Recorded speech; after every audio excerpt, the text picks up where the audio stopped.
Desire of Ages, Chapter 40, A Night on the Lake. The day was a heavenly blessing. Seated on the plain, the people ate Christ's provided food and heard his words as the voice of God. The miracle of the loaves convinced them the deliverer was among them, and they said, "This is of a truth that prophet that should come into the world." In their enthusiasm by force, they were ready to crown him king. They believed he could break the power of Rome, heal their armies, and establish Israel in glory.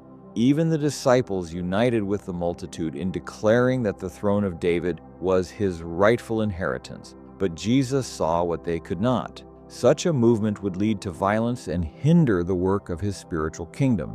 Even now, the priests and rulers are hunting his life. They accuse him of drawing the people away from them. Without delay, he commanded his disciples to take the boat and go to Capernaum, while he dismissed the people. Reluctantly, they obeyed. Never had his command seemed so hard. Their hearts were filled with disappointment and wounded ambition. As they departed, dissatisfaction took possession of their minds. They questioned why he did not assert his power as king. They even wondered if the accusations of the Pharisees might be true. Thus, unbelief darkened their hearts.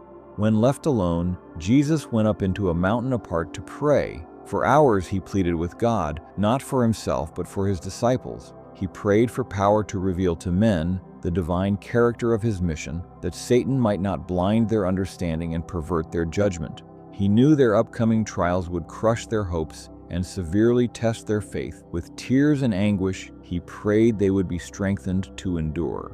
The disciples left Jesus with dissatisfied hearts, more impatient than ever after being barred from proclaiming him king.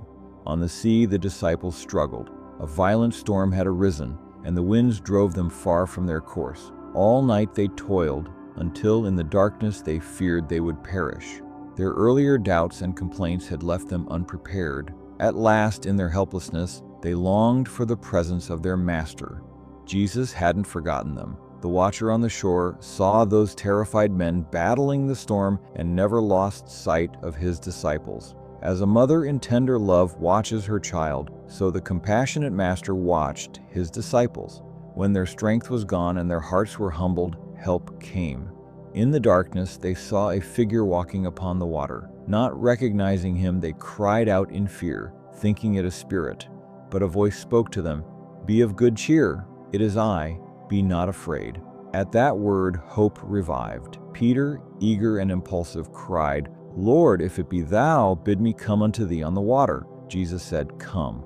Looking to Christ, Peter walked upon the waves. But as in self-satisfaction, he turned his eyes to the wind and the storm, and fear seized him. For a moment, Christ is hidden from his view, and his faith gives way. He begins to sink. In his distress, he cried, "Lord, save me." Immediately Jesus stretched forth his hand and caught him, saying, "O thou of little faith, wherefore didst thou doubt?" Together they entered the boat. The wind ceased, and calm fell upon the sea. The night of terror passed into peace. This experience revealed to Peter his weakness. His safety was not in himself, but in constant dependence upon Christ. So it is with all. When we look away from the Savior to the storms around us, our faith fails. But if we fix our eyes upon him, we are secure. Jesus read the character of his disciples. He knew how sorely their faith was to be tried. Jesus had permitted this trial to teach them their need. Day by day, God prepares his children through the experiences of life. Victory in great crises depends upon faithfulness in daily tests. Those who trust in their own strength will be overcome by temptation, but those who realize their weakness and rely upon Christ will stand. At last, the boat reached the shore. The disciples, with those who were with them, bowed before Jesus, saying, "Of a truth, thou art the Son of God."